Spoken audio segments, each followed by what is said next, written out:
اچھا بھائی، قربانی کا گوشت کتنے دن تک استعمال کر سکتے ہیں؟ قربانی کا گوشت کتنے عرصے تک کھا سکتے ہیں؟ کچھ لوگ کہتے ہیں قربانی کا گوشت محرم الحرام سے پہلے ختم ہو جانا چاہیے۔ قربانی کا گوشت 3 حصوں میں تقسیم کرنا لازم ہے۔ قربانی کے گوشت کو 3 حصوں میں یعنی اپنے علاوہ رشتہ داروں اور غریبوں میں تقسیم کرنا لازم ہے، یا سارا گوشت خود بھی رکھ سکتے ہیں؟ بنت طالب کراچی سے۔ بہتر یہ ہے کہ 3 حصے کر دیں، ایک رشتہ داروں کے لیے، ایک مستحقین کے لیے، غریبوں کے لیے، اور ایک اپنے لیے۔ کوئی لازمی نہیں ہے۔ آج کل تو جتنے رشتہ دار ہیں اکثر قربانی کر رہے ہوتے ہیں، تو اگر رشتہ داروں کا حصہ نہ بھی رکھا تو 1/3 آپ غریبوں کے لیے نکال دیں تو بھی ٹھیک ہے۔ اور اگر کوئی خود غریب ہے اور بچوں کو گوشت پورے سال زیادہ مقدار میں کھانے میں نہیں ملتا، تو پھر اس کے لیے افضل یہ کہ پورا گوشت خود رکھے گا، کیونکہ اپنے بچوں کا حق دوسروں سے بہرحال زیادہ ہے۔ بعض غریب گھرانے ہوتے ہیں پورے سال گوشت نہیں ملتا ان کو بچوں کو کھانے کے لیے، بچے خوش ہوتے ہیں ابو گائے لائے ہیں، بکرا لائے ہیں، اب تو گوشت خوب دبا کے پھوڑیں گے ہم، تو ابا نے اٹھا کے صدقہ کر دیا، تو بچوں کا بڑا اس میں نقصان ہوتا ہے۔ تو شریعت یہ کہتی ہے کہ پہلے اپنے بچے بعد میں دوسروں کے بچے۔ تو اس لیے اگر کوئی غریب ہے اور خاندان بڑا ہے اس کا، تو اس کو چاہیے کہ وہ سارا گوشت خود ہی رکھ لے۔ حرام مغز کھانے کا حکم کیا؟ حرام مغز مکروہ ہے جبکہ اس کا شمار 7 ممنوع اجزاء میں نہیں ہوتا۔ فائز صاحب جدہ سے۔ حرام مغز بیچارے کا نام حرام پڑ گیا، وہ ہے حرام نہیں۔ یہ جو ریڑھ کی ہڈی کے اندر ہوتا ہے یہ پیچھے کی طرف، تو یہ حرام نہیں ہوتا، اس کا نام پتہ نہیں کیوں لوگوں نے حرام مغز رکھ دیا ہے بہرحال یہ حلال۔ تو اور حرام مغز کھانے والوں کو، جو حرام مغز کو حرام کہتے ہیں، جب آپ ان کو سمجھاؤ کہ یہ حرام نہیں ہے تو وہ مغز کھانے لگتے ہیں، یعنی ہمارا مغز کھانے لگتے ہیں۔ تو ہم کہتے ہیں یار یہ ایک حلال مغز کو حرام کہنے کا نتیجہ ہے جس کی وجہ سے تم ہمارا حلال مغز کھا رہے ہو۔ تو بہرحال یہ حرام نہیں ہے، جائز ہے بالکل، اور اس کا نام بہتر ہے تبدیل کر دیں، کچھ اور رکھ دیں اس کا نام۔ اوجڑی کھانا حلال ہے یا مکروہ؟ بکرے کی اوجڑی کا کیا حکم ہے؟ سلمان علی۔ جائز ہے اگر اس کو اچھی طرح سے صاف کر دیا جائے، اس کی پرت اوپر سے اتار دی جاتی ہے اور صفائی اچھی طرح سے ہو تو اوجڑی کھانا بالکل جائز ہے، اور بلکہ صحت کے لیے، پیٹ کے لیے سنا ہے مفید بھی بہت ہے۔ کپورے کھانے کا شرعی حکم، کپورے کھانا کیسا ہے؟ اگر کوئی کھا لے تو کیا حکم ہے؟ محمد ابراہیم سلیم۔ جائز نہیں ہے فقہ حنفی میں، اور اس کی دلیل بڑی مضبوط ہے۔ ایک تو صحابہ سے یا نبی صلی اللہ علیہ وسلم سے کہیں بھی ثابت نہیں ہے کہ جانور میں یہ چیزیں آپ نے کھائی ہوں کبھی، اور دوسری بات یہ کہ وہ نجاست کا محل ہے۔ اوجڑی میں بھی نجاست جمع ہوتی ہے لیکن اس کے اوپر ایک پرت ہوتی ہے اور وہ نجاست سرایت نہیں کرتی، جبکہ جو خصیتین ہیں ان میں تو نجاست اچھی طرح سرایت کر جاتی ہے، یہ متولد بھی ہوتی ہے یہیں سے، بنتی بھی یہیں سے نجاست، اس لیے اس کا کھانا جائز نہیں ہے۔ باقی کسی کا اختلاف ہو، امام شافعی کے فقہ کو کوئی فالو کرتا ہے تو وہ بھی مجتہد تھے، ان کی رائے میں جائز ہے، تو پھر ایسے اختلافی مسائل میں ایک دوسرے پہ شدت نہیں کرنی چاہیے۔ تو آپ احتیاط کریں، اگر کوئی کھا رہا ہے تو وہ اس کا ہیڈک ہے، آپ اس کو الجھے نہیں آپ اس سے۔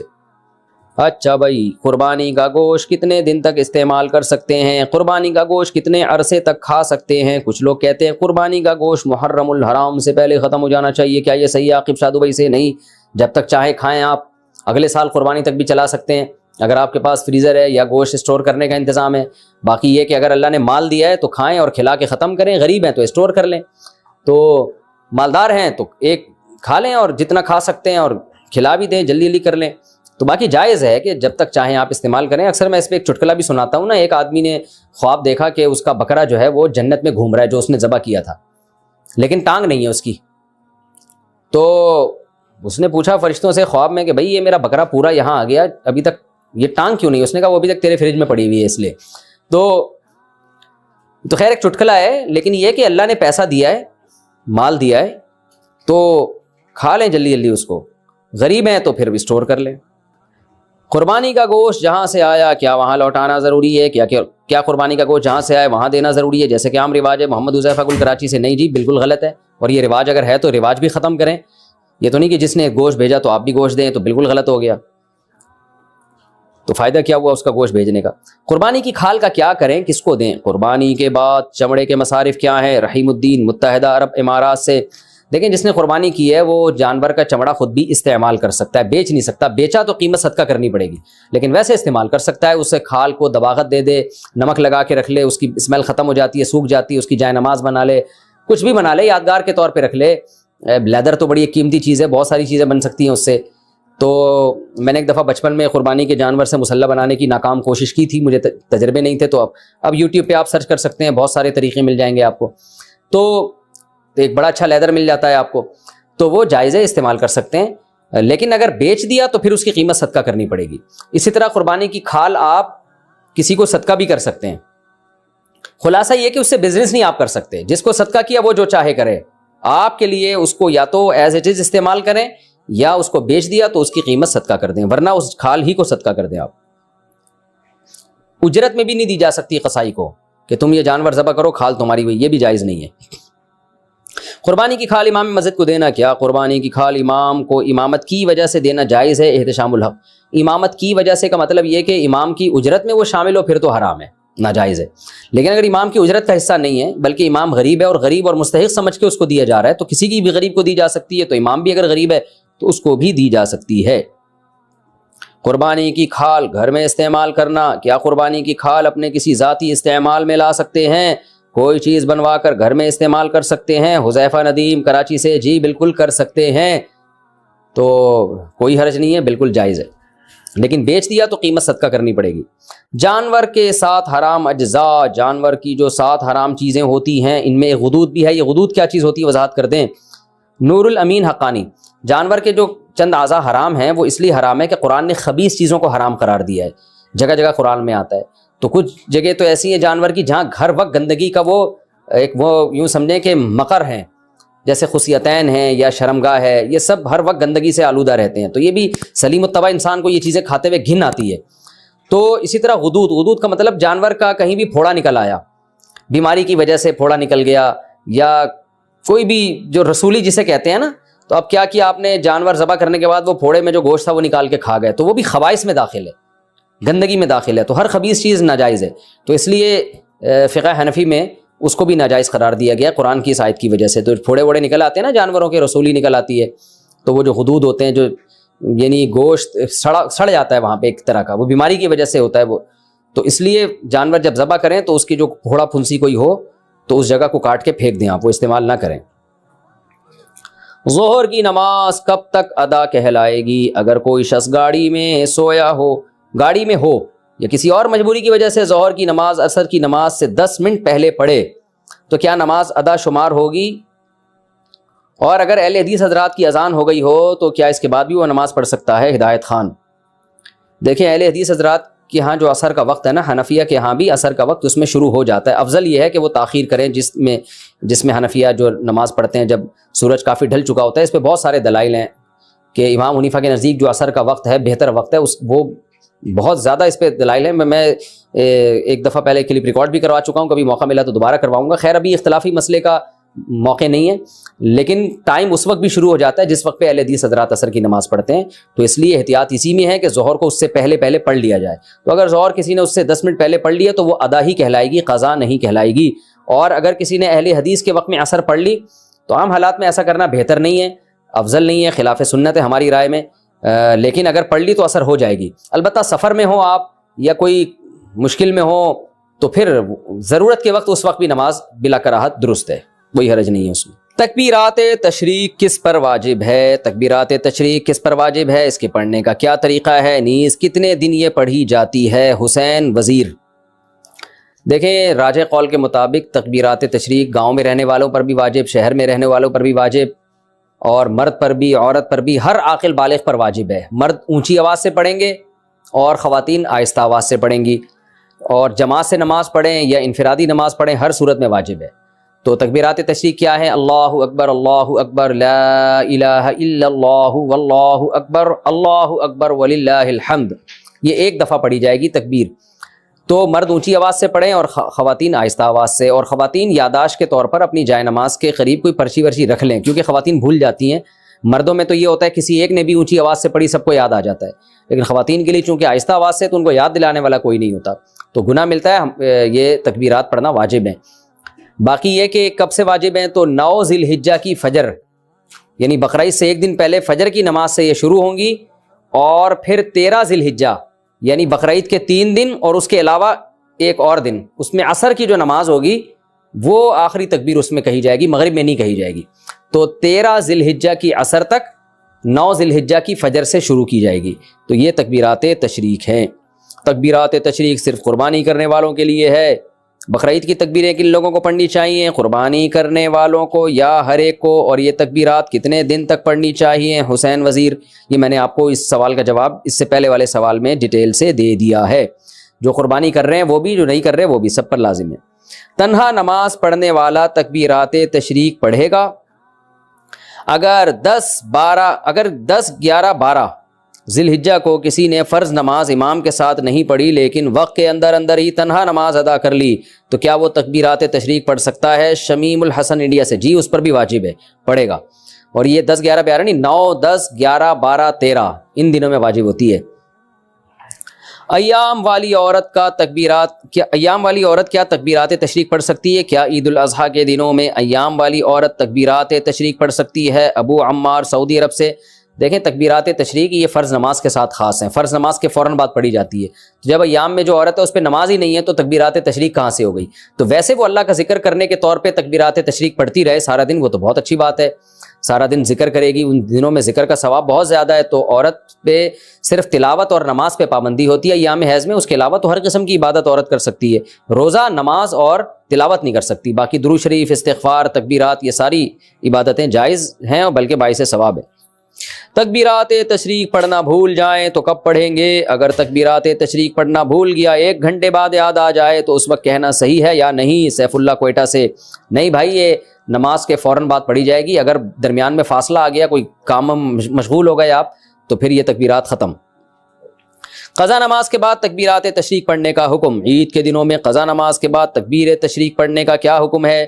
نیز عید کے دنوں کی قضا نماز پڑھنے کے بعد تکبیرات تشریق پڑھنی چاہیے کہ نہیں پڑھنی چاہیے؟ نوید ملک سرگودا سے۔ اگر ایام تشریق میں ہی کوئی فرض نماز قضا ہوئی اور اس کو لوٹا بھی ایام تشریق میں ہی رہے ہیں تو اس قضا نماز کے بعد تو تکبیرات تشریق پڑھی جائے گی، اس کے علاوہ نہیں پڑھی جائے گی۔ کیا مطلب؟ تکبیرات تشریق سے پہلے نماز قضا ہوئی تھی اور آپ اس کو قضا کر رہے ہیں تکبیرات تشریق میں، تو یہاں بھی تکبیرات تشریق نہیں ہوں گی۔ نماز قضا ہوئی تکبیرات تشریق میں، لوٹا رہے ہیں تکبیرات تشریق گزرنے کے بعد، تو بھی تکبیر واجب نہیں ہے، بلکہ سنت ہی نہیں ہے، بلکہ اگر کوئی سنت سمجھ کے کرتا ہے تو بدعت ہے۔ اس سال تکبیرات تشریق میں آپ کی نماز قضا ہوئی، آپ اگلے سال ایام تشریق میں، اس سال ایام تشریق میں آپ کی نماز قضا ہوئی، آپ اگلے سال ایام تشریق میں نماز قضا لوٹا رہے ہیں تو بھی تکبیرات تشریق نہیں ہے۔ تو صرف ایک صورت میں ہے قضا نمازوں میں کہ اسی سال کے ایام تشریق کی قضا نماز اسی سال کے ایام تشریق میں لوٹائیں گے تو اس کے بعد تکبیر پڑھیں گے، ادروائز نہیں پڑھیں گے۔ گائے مر جائے تو دفن کریں یا ویسے ہی پھینک دیں؟ بھینس یا گائے یا اس کا بچہ فوت ہو جائے، یعنی قربانی کے جانور کی بات ہی ہو رہی ہے، ظاہر ہے تو اس کو دفن کرنا چاہیے یا ایسے ہی پھینک دینا چاہیے؟ حامد میر سکھر سے۔ ایسے ہی پھینکیں گے، بدبو ہوگی، اسمیل ہوگی، سارے گلی محلے کے کوے، کتے، چوہے، بقرعید آپ کی ہوگی، منائیں گے وہ، اور پھر وہ بہت گندگی ہوتی ہے اس سے۔ تو بہتر یہی ہے کہ بھائی یا تو اس کو دفن کر دیں یا اس کو بہت دور لے جا کے آبادی سے کہیں ٹھکانے لگا دیں تاکہ آبادی میں گندگی نہ ہو۔ لوگ کہہ سکتے ہیں کتوں کو کھانا کھلائے، تو دیکھو مردار چیز جانور کو کھلانا بھی جائز نہیں ہے، چاہے کتے ہو چاہے کوے ہو۔ تو آپ کچرے میں پھینک دیں، پھر کتے خود ہی کھا لیں تو ان کی مرضی ہے، لیکن آپ کے لیے اس نیت سے کتوں کے آگے ڈالنا یا جانور کے آگے ڈالنا کھلانے کی نیت سے تو یہ جائز نہیں ہے۔ مردار گوشت کھلانے کی آپ کو جانور کو بھی اجازت نہیں ہے کہ جانور کو بھی آپ نہیں کھلا سکتے، وہ اپنی ارادے سے آپ پھینک دیا، جانور خود کھا رہا ہے تو ایک الگ بات ہے، لیکن شہر کے بیچ میں پھینکیں گے تو اگرچہ جانور خود ہی کھا لیں گے، لیکن یہ کہ وہ آپ نہیں کھلا رہے، آپ نے کھلانے کی نیت نہیں تھی، وہ خود کھا رہے ہیں، لیکن گندگی تو بہرحال ہوگی نا، اس کے تعفن، بدبو، جراثیم پھیلیں گے، تو اس لیے اس کو دفن کریں یا آبادی سے بہت دور اس کو پھینک دیں۔ گائے مر گئی تو اس کی کھال استعمال کر سکتے ہیں۔ بھینس کا بچہ فوت ہونے کے بعد کسی ضرورت کے لیے اس کا چمڑا اتار سکتے ہیں۔ حامد میر سکھر سے۔ جی مردار کی کھال سے فائدہ اٹھایا جا سکتا ہے دباغت کے بعد، یہ جائز ہے۔ اگر آپ نے مردار جانور، گائے مر گئی یا اس کا بچہ مر گیا یا بھینس مر گئی یا اس کا بچہ مر گیا، اور آپ نے اس کی کھال اتار کے اس کو دباغت دے دی، دباغت کہتے ہیں خشک کر لیا اس کو ایک پروسیس کے تحت، نمک لگا کے یا کوئی مشین وغیرہ کے ذریعے، کیمیکل وغیرہ کے ذریعے، تو اگر خشک کر لیا، اس کی اسمیل، بدبو بالکل ختم ہو گئی، تو پھر اس سے فائدہ اٹھانا، کھانا تو جائز نہیں ہے، ظاہر ہے مردار ہے، لیکن یہ کھال سے فائدہ اٹھانا جو ہے وہ جائز ہو جائے گا۔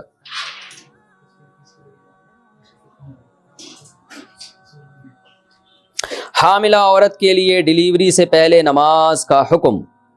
حاملہ عورت نماز کب سے چھوڑ سکتی ہے؟ بچہ پیدا ہونے والے دن سے یا اس سے پہلے؟ خالد صاحب سویڈن سے۔ نہیں جی، جب تک بچے کی پیدائش نہیں ہو جاتی عورت پر نماز واجب ہوتی ہے۔ اور اس بارے میں بہت سخت احکام ہے، خواتین اس کی پرواہ نہیں کرتی۔ یاد رکھیں اسلام میں نماز قضا کرنے سے بڑا کوئی گناہ نہیں ہے۔ تو جس دن بچے کی ولادت ہونے والی عورت اس وقت بھی نماز پڑھے گی، جب تک بچے کی ولادت یعنی بچے جسم سے باہر نہیں آ جاتا اور بلیڈنگ جیسے ہی باہر آتا ہے تو ظاہر نفاس کا خون شروع ہو جاتا ہے، پھر نماز معاف ہو جاتی ہے۔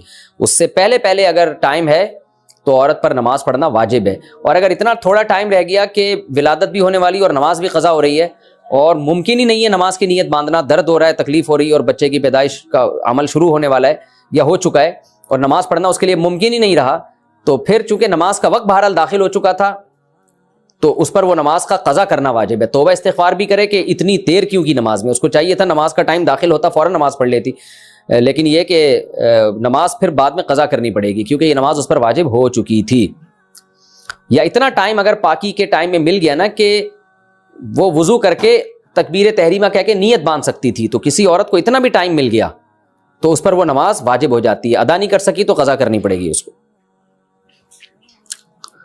تیسرے آپریشن کا خوف ہو تو حمل گرانے کا حکم۔ میری گھر والی کے 2 آپریشن ہو چکے ہیں، اب 3 ہفتے کا حمل ہے، تیسرے آپریشن سے سخت ڈرتی ہے، کیا ہم حمل گرا سکتے ہیں؟ فیاض احمد ڈیرہ اسماعیل خان سے۔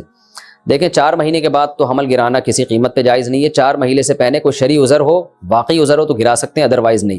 تو آپریشن سے بچہ پیدا ہونا تو کوئی ایسا شرعی عذر نہیں ہے جس کی بیس پہ حمل گرانا جائز ہو۔ ہاں آپریشن کی وجہ سے اگر خطرات ہیں، ماں کی جان کو خطرہ ہے یا کوئی خدا نخواستہ معذوری کا خطرہ ہے، یا اور دوسرا یہ بھی ذہن میں رکھیں کہ آپریشن جو ڈاکٹر کر رہے ہوتے ہیں تو یہ چند ڈاکٹروں سے پوچھ لیں کہ بغیر آپریشن کے ہو سکتا ہے کہ نہیں ہو سکتا۔ آج کل ڈاکٹر خود بہت جلدی آپریشن کر رہے ہوتے ہیں پیسے بنانے کے چکر میں یا جان چھڑانے کے لیے، تو اس میں ماہرین ڈاکٹروں سے کئی ڈاکٹروں سے رائے لے لیں پھر فیصلہ کریں۔ بہت سے کلینک ایسے ہیں، بہت سے اسپتال ایسے ہیں جہاں آپریشن نہیں ہونے دیتے، وہ نارمل ڈیلیوری ہوتی ہے۔ جو لوگ باہر ملکوں میں رہتے ہیں چائنا وغیرہ میں، وہ تو ہمیں بتاتے ہیں کہ یہاں تو آپریشن کرنے نہیں دیتے جب تک بہت شدید مجبوری نہ ہو، یہاں تک کہ پیشنٹ کہہ رہا ہوتا ہے کہ آپریٹ کریں، وہ ڈاکٹر کہتا ہے نہیں، پھر وہ کہتے ہیں نہیں نارمل اور نیچرل جو ہے وہی ہو، اسی طریقے سے ڈیلیوری ہوگی۔ تو یہ کوئی ایسا عذر نہیں ہے جس کی وجہ سے حمل گرانا جائز ہو، لیکن اگر واقعی کوئی ایسے خطرات ہیں، بیمار ہونے کا خطرہ ہے یا اور کوئی بڑا خطرہ ہے تو پھر حمل گرایا جا سکتا ہے، لیکن صرف آپریشن کوئی ایسا شرعی عذر نہیں ہے۔ ڈیلیوری کے دوران انتقال کیا شہادت کی موت ہے؟ عورت کی موت عین ولادت کے بعد حالت نفاس میں ہو تو کیا اسے شہادت کی موت کہیں گے؟ افتخار انڈیا جی بالکل، کیونکہ روایت میں آتا ہے کہ حمل کی وجہ سے جو موت ہوتی ہے عورت کو وہ شہادت ہوتی ہے، تو چاہے بچہ پیٹ میں ہو یا پیدا ہونے کے بعد نفاس میں بھی حمل ہی کے حکام ہوتے ہیں، تو اس دوران اگر ڈیتھ ہو گئی تو وہ مبارک موت ہے اور اللہ کی طرف سے بخشش کے امکانات بہت زیادہ ہیں۔ ایک سفر میں کتنے عمرے کر سکتے ہیں؟ ایک سفر میں کتنے عمرے کر سکتے ہیں؟ عبد الرحمان سعودی عرب سے، جتنے چاہیں عمرے کریں۔ تو علماء کا اس میں بڑا اختلاف ہے کہ ایک سفر میں ایک عمرہ کریں اور پھر زیادہ طواف پہ زور لگائیں یا زیادہ سے زیادہ عمرہ کریں، تو دونوں آ رہے ہیں، ہر ایک کے اپنے اپنے دلائل ہیں۔ تو عموماً سعودی علماء جو فتویٰ دے رہے ہوتے ہیں وہ یہی کہ ایک سفر میں چونکہ نبی نے ایک عمرہ کیا ہے تو اس لیے ایک عمرہ کریں اور پھر زیادہ ٹائم طواف میں لگائیں، لیکن بعض صحابہ سے ثابت ہے کہ ایک سفر میں انہوں نے بہت سارے عمرے کیے ہیں، تو دونوں جائز ہیں، دونوں کی اپنی اپنی فضیلت ہے، جیسے چاہیں۔ ہر آدمی کا اپنا ذوق بھی ہوتا ہے اس بارے میں، تو آپ کو روحانی فائدہ کس چیز میں زیادہ ہو رہا ہے تو جس پہ چاہیں آپ عمل کر لیں۔ طواف میں عمرے کے بعد بال کاٹنا کہاں واجب ہے؟ عمرہ مکمل کر کے مینا جا کر میں نے سر منڈایا ہے تو کوئی دم تو لازم نہیں آئے گا؟ عبد الرحمن ریاض سے۔ حدود حرم میں کہیں بھی آپ بال کٹوا سکتے ہیں، حدود حرم سے باہر جا کے بال کٹوائیں گے تو دم لازم آئے گا۔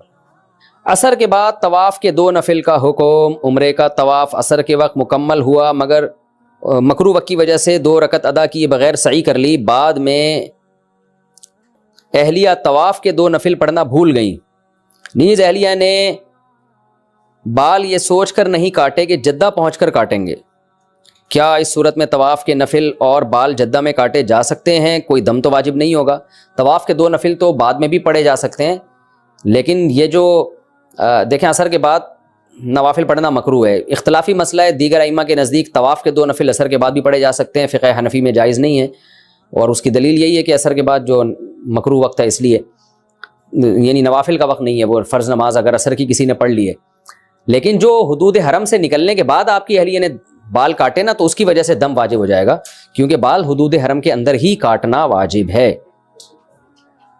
مسجد نبوی میں ایک نماز کا ثواب کتنی نمازوں کے برابر ہے؟ مسجد نبوی میں ایک نماز کا ثواب 50,000 نمازوں کے برابر ہے. کیا اس کا کوئی ثبوت ہے؟ عبد الرحمن ریاض سے. صحیح حدیث میں 1,000 نمازوں کا ملتا ہے، تو اس لیے راجح قول یہی ہے کہ مسجد نبوی میں 1,000 اور مسجد حرام میں 1,00,000 نمازوں کے برابر ثواب ملے گا. قربانی کے نصاب پر سال گزرنا کیا شرط ہے؟ قربانی کی جو شرائط ہیں اس میں سال گزرنا شرط ہے، یا صرف صاحب نصاب ہونے سے قربانی واجب ہو جاتی ہے؟ بنت نور محمد دبئی. نہیں جی، صاحب نصاب ہونا شرط نہیں ہے. ذی الحجہ کی صبح صادق کے وقت کسی کے پاس پیسے آ گئے تو بس اس پر قربانی واجب ہو گئی، اس تفصیل کے مطابق جو میں قربانی کے نصاب میں بتا چکا ہوں. کیا بیوی کی قربانی شوہر پر واجب ہے؟ میں اکیلا گھر کا کفیل ہوں، کیا میں قربانی کروں گا یا اپنی بیوی کی طرف سے بھی قربانی کروں گا؟ جبکہ بیوی ہاؤس وائف ہے. راؤ عمر فاروق دبئی سے. بیوی ہاؤس وائف ہی اچھی لگتی ہے بھائی. گھر سے باہر اگر وہ جاب کر رہی ہے تو گھر پھر ہوٹل زیادہ لگتا ہے، وہ گھر کم بن جاتا ہے، کیونکہ میاں بیوی دونوں جاب سے تھکے ہارے رات کو آ رہے ہوتے ہیں، تو بچوں کو کون پالے گا اور شوہر کا انتظار کون کرے گا گھر میں؟ وہ بھی تھکی ہوئی، آپ بھی تھکے ہوئے. تو یہ عجیب ہی ایک نیچرل لائف نہیں ہے یہ کہ دونوں ہی جاب کر رہے ہیں. لیکن لوگوں کا پیسے کمانے کا شوق ہے تو اسی میں خوش ہیں، تو چلو بھائی خوش ہیں اسی میں. اصول یہی ہے کہ بیگم وہی ہونی چاہیے جو ہاؤس وائف ہو، گھر کو سنبھالے. وہ میاں صاحب گھر سے باہر کمانے کے لیے نکلیں. بہرحال آپ کی وائف کے پاس اگر سونا ہے، اتنا سونا یا چاندی یا جو قربانی کا نصاب ہے جو میں تفصیل سے بتا چکا ہوں اسی سیشن میں، تو اگر ان پہ قربانی واجب ہے تو ان پر واجب ہوگی. ہاؤس وائف ہونے یا نہ ہونے سے کوئی فرق نہیں پڑتا. ہر شخص پر زکوٰۃ بھی اپنے پیسوں سے واجب ہوتی ہے، قربانی بھی، حج بھی، یہ سب چیزیں. عبادات میں کوئی کسی دوسرے کا ذمہ دار نہیں ہوتا، تو اس لیے ان پر قربانی واجب ہے. اب وہ اگر نہیں کرتی تو آپ گناہ گار نہیں ہوں گے. تو آپ کی وائف پر واجب ہے کہ وہ جیب خرچی سے یا گولڈ بیچ کے یا کسی بھی طریقے سے ہر مہینے تھوڑے تھوڑے پیسے جمع کریں تاکہ اس سے زکوٰۃ بھی ادا کی جا سکے اور قربانی بھی کی جا سکے. لیکن اگر وہ یہ نہیں کرتی تو آپ کو گناہ نہیں ہوگا. لیکن اگر آپ ان کی طرف سے کر لیں کہ خام خواہ میں سونا بیچنے کی نوبت پیش آئے گی یا اور پلاٹ ان کے پاس پڑا ہے وہ بیچنے کی نوبت پیش آئے گی اور آپ کو اللہ نے وسائل دی ہیں، تو آپ بیگم کی طرف سے ان کی اجازت سے قربانی کر لیا کریں. آپ کو بھی ثواب ملے گا، ان کی بھی قربانی ادا ہو جائے گی، اور آپس میں ایک آپ کی وائف کے دل میں آپ کی قدر بھی بیٹھے گی کہ ماشاءاللہ کتنا اچھا میاں ملا ہوا ہے مجھے. اور گوشت گھر میں ہی آنا ہے، مل جل کے ہی کھانا ہے، تو کیا جا رہا ہے اس میں، کر لیں گا. قربانی کس شخص پر واجب ہے؟ قربانی کس پر واجب ہے، اس کے نصاب کے بارے میں تفصیل سے بتا دیں. آصف صاحب کشمیر سے. جناب آصف صاحب، قربانی کے نصاب میں 5 چیزیں دیکھی جائیں گی. 5، یہ خوب اچھی طرح دماغ میں بٹھا لیں. اور یہ 5 چیزیں کس دن دیکھی جائیں گی؟ بقرعید کی صبح صادق، یعنی 10 ذی الحجہ کی صبح صادق سے لے کر 12 ذی الحجہ کے غروب آفتاب، یعنی یہ جو 3 دن ہے نا قربانی کے، 10، 11، 12، ان 3 دنوں میں کوئی شخص صاحب نصاب ہو تو اس پر قربانی واجب ہے. صاحب نصاب کا مطلب کیا ہے؟ یہاں پر قربانی پر خوب سمجھ لیں. سونا ہو کسی کے پاس یا چاندی ہو یا مال تجارت ہو. تجارتی مال کا مطلب وہ چیز جو بیچنے کی نیت سے خریدی ہو. کوئی پراپرٹی ہے بیچنے کے لیے خریدی، دکاندار کا جو جتنا سامان دکان میں پڑا ہوتا ہے سب بیچنے کے لیے خریدا ہوتا ہے. کوئی کپڑا آپ نے خریدا تھا، خریدتے ہوئے بیچنے کی نیت تھی، تو یہ تجارتی مال کہلاتا ہے. چوتھی چیز ہے نقد رقم، کیش، یعنی جو بھی آپ کے پاس بینک میں یا جیب میں جو کیش اماؤنٹ پڑا ہوتا ہے. یہ 4 چیزیں ہو گئی. 5ویں چیز ہے ضرورت سے زائد سامان. ضرورت سے زائد سامان میں بہت تفصیل ہے. آسان اس کی ایک جو ہم اگر ضبط کر سکتے ہیں تو وہ چیز جو پورے سال بھی استعمال نہ ہوتی ہو. گھریلو چیزوں میں وہ چیزیں جو پورے سال بھی استعمال نہ ہوتی ہوں، جیسے کپڑے کوئی یا برتن ہے، ڈنر سیٹ ہے، پورے سال استعمال نہیں آتا. اسی طرح کوئی پراپرٹی پڑی ہوئی ہے جو نہ کرائے پر دی ہے آپ نے اور نہ آپ اس میں رہتے ہیں، وہ پراپرٹی بھی ضرورت سے زائد میں داخل ہے. تو یہ جو 5 چیزیں ہیں، کسی کے پاس یہ 5 چیزیں، ان کی جو ویلیو لگائی جائے گی تو ان 5 چیزوں کا مجموعہ اگر 52.5 تولہ چاندی کے برابر ہے. 52.5 تولہ چاندی آج کل 65-70 ہزار کے لگ بھگ ہے، نیٹ پہ سرچ کر لیے گا.